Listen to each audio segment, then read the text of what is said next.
Hello, आज हम मध्यकालीन भारत में सल्तनत काल के बारे में पढ़ेंगे। सल्तनत काल में गुलाम वंश की नींव रखी जाती है।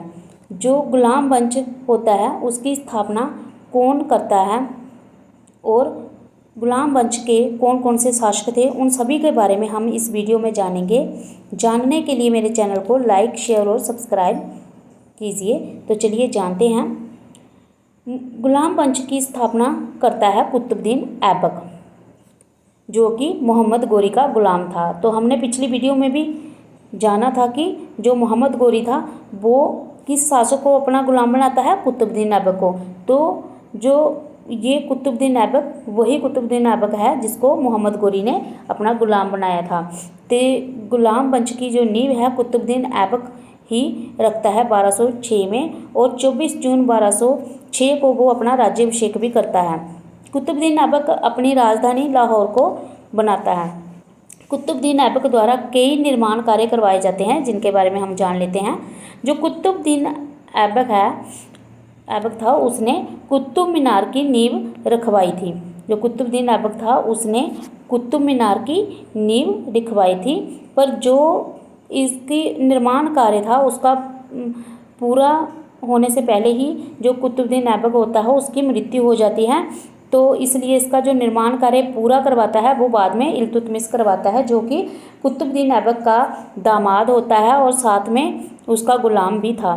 तो कहा जाता है कि जो इल्तुतमिश था वो उसने 225 फीट ऊंची 4 मंजिली इमारत बना दी थी कुतुब मीनार की। तो बाद में जो फिरोज तुगलक का समय आता है तो बिजली गिरने के कारण इसकी एक मंजिल जो है नष्ट हो जाती है। तो फिरोज तुगलक जो होता है इसमें 2 और छोटी मंजिलें बनवा देता है, जिसके कारण ये 5 मंजिली हो जाती है।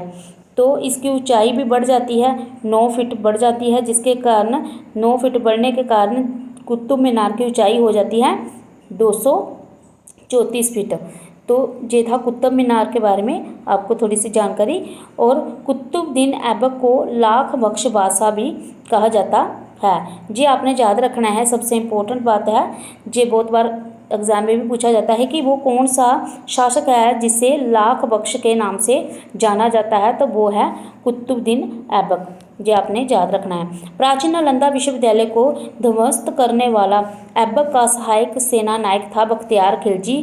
तो ये नाम भी आपने याद रखना है बख्तियार खिलजी का, जिसने प्राचीन नालंदा विश्वविद्यालय को नष्ट किया था। उसके बारे में आपने याद रखना है। तो कुतुबुद्दीन ऐबक की मृत्यु जान लेते हैं। कुतुबुद्दीन ऐबक की मृत्यु कब होती है?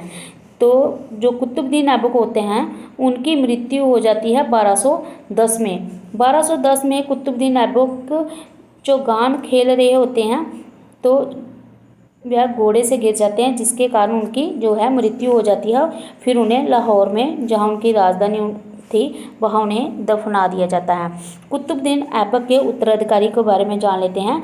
जब कुतुबुद्दीन ऐबक की मृत्यु हो जाती है उसके बाद जो है उनका उत्तराधिकारी बनता है। कौन बनता है, कौन उनकी गद्दी संभालता है?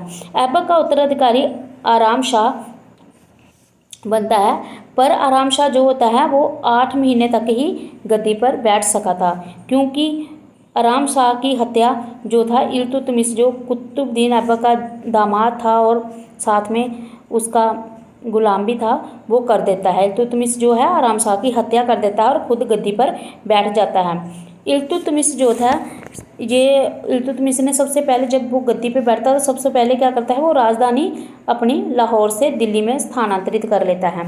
तो जो इल्तुतमिश है इसने हौज ए सुल्तानी का निर्माण दिल्ली ए कुन्हा के पास करवाया था।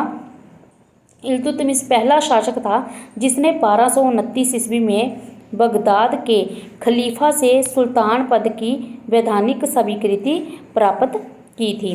तो आपने ये भी याद रखना है कि इल्तुतमिश ही पहला शासक था जिसने 1229 में बगदाद के खलीफा से सुल्तान पद की वैधानिक स्वीकृति प्राप्त की थी, क्योंकि एग्जाम में ये क्वेश्चन पुट हो सकता है कि वो कौन सा शासक था जिसने सुल्तान पद की वैधानिक जो स्वीकृति प्राप्त की थी, तो वो इल्तुतमिश ही था। और साथ में जो होज ए सुल्तानी का निर्माण दिल्ली ए कुन्हा के पास किसने करवाया था? तो ये भी इल्तुतमिश ने ही करवाया था। इसके अलावा भी आपने इल्तुतमिश के बारे में कुछ याद रखना है। एक तो आप ये याद रखना कि कुतुब मीनार का निर्माण कार्य इल्तुतमिश ने ही पूरा करवाया था।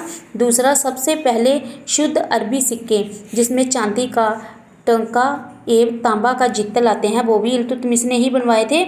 और इसके अलावा जो इक्ता प्रणाली वो भी चालू करवाई थी इल्तुतमिश ने।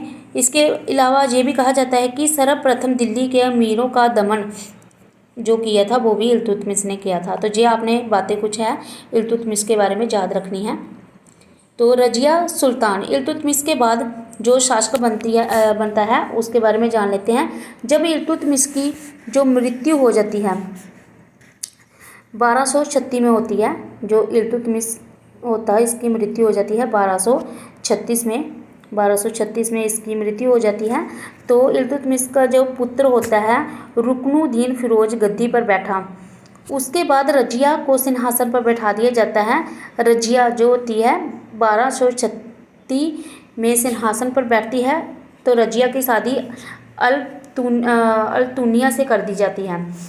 तो अल्तुनिया से जो है रजिया की शादी हो जाती है और 1236 में वो गद्दी पे बैठा दी जाती है। तो जो इल्तुतमिश का पुत्र होता है रुकनुद्दीन फिरोज वो गद्दी पर बैठता है, पर बहुत ही कम समय तक वो गद्दी पर बैठता है क्योंकि वो अयोग्य शासक था। वो शासन की बागडोर अच्छे तरीके से नहीं संभाल पा रहा था, जिसके कारण जो तुर्क थे वो उससे नाराज़ थे। उनको उसका जो राज्यभार संभालना पसंद नहीं आया, तो उन्होंने उसे गद्दी से उतारा और रजिया को सिंहासन पर बिठा देते हैं। तो रजिया को 1236 में जब सिंहासन पर बिठा दिया जाता है तो रजिया क्या करती है, वो भी जो है दरबार में जब आती है तो वो मर्दों जैसा पहनावा जो पहन के वहाँ पे आती है, जो कि तुर्कों को पसंद नहीं आता है। और साथ में वो टोपी पहन के रखती थी और औरतों जैसा वो उसने लिबास पहनना छोड़ दिया था, जिस कारण तुर्क नाराज़ हो जाते हैं। और साथ में वो एक गैर तुर्क इंसान को अपना सामंत भी बना देती है, जिसके कारण उसको गद्दी से हटाने के बारे में सोचा जाता है और उसको उसको कैद कर लिया जाता है। और बाद में उसको जो रजिया होती है उसको कैथल के पास ले जाके 13 अक्टूबर 1240 ईस्वी में उसको डाकुओं द्वारा उसकी हत्या करवा दी जाती है। तो रजिया की हत्या कब होती है? 13 अक्टूबर 1240 में।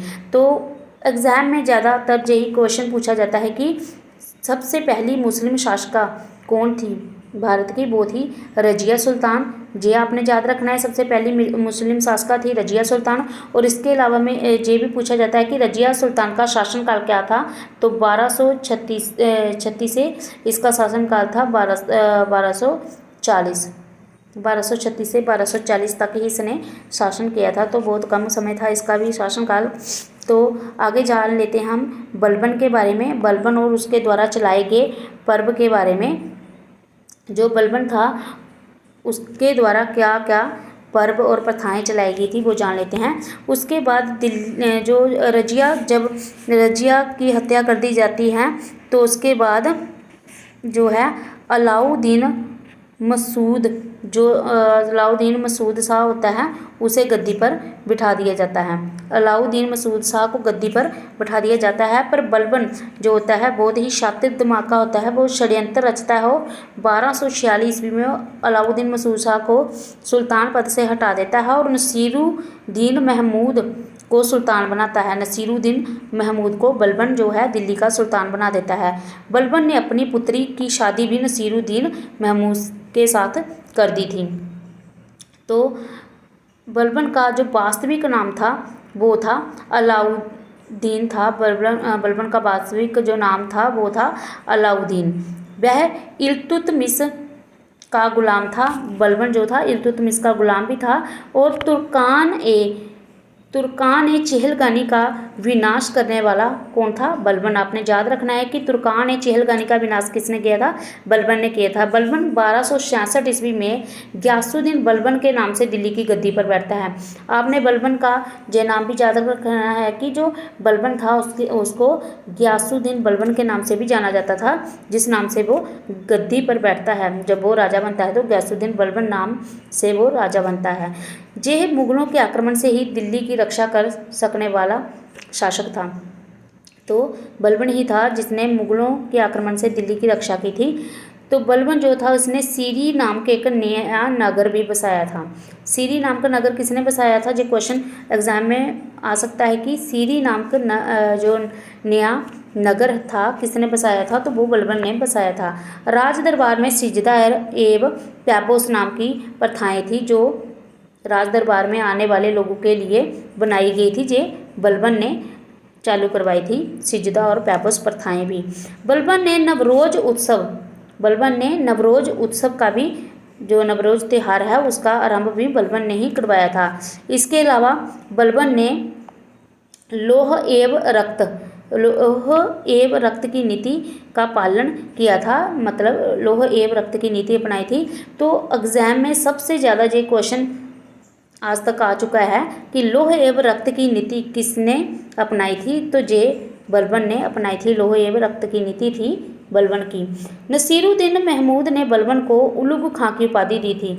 आपने बलबन का जे नाम भी याद रखना है। कहीं कहीं ये भी पूछा जा सकता है कि उलुग खां के नाम से कौन प्रसिद्ध था? तो वो था बलबन। और ये उपाधि किसने दी थी? नसीरुद्दीन महमूद, जो कि बलबन का दामाद था। बलबन के दरबार में फारसी के कवि रहते थे। कौन कौन थे वो फारसी के कवि? एक तो था अमीर खुसरो और अमीर हसन। ये दो प्रसिद्ध कवि थे फारसी के, जो कि बलबन के दरबार में रहते थे, अमीर खुसरो और अमीर हसन। गुलाम वंश का जो अंतिम शासक था वो था शमसुद्दीन कैमूर्स। तो अंतिम शासक को आपने अच्छी तरह याद रखना है कि गुलाम वंश का अंतिम शासक कौन था? शमसुद्दीन कैमूर्स जो था गुलाम वंश का अंतिम शासक था। और फर्स्ट वाला कौन था जिसने स्थापना की थी? वो था कुतुबुद्दीन ऐबक। तो ये आपने याद रखना है, फर्स्ट और लास्ट। तो अच्छी तरीके से ही किसी भी वंश के बारे में आपने जानना है तो अच्छे तरीके से आपको फर्स्ट और लास्ट तो आना ही चाहिए। जो गुलाम वंश का स्थापना करने वाला था वो था कुतुबुद्दीन ऐबक, और गुलाम वंश का जहां अंत हो जाता है वो था शमसुद्दीन कैमूर्स।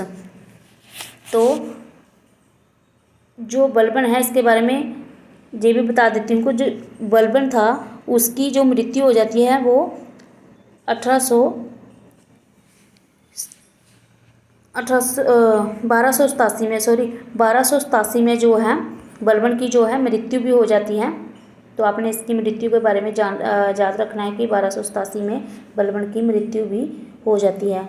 तो वीडियो देखने के लिए आपका थैंक्स, और नेक्स्ट वीडियो के लिए मेरे चैनल को लाइक, शेयर और सब्सक्राइब कीजिए। Thank you.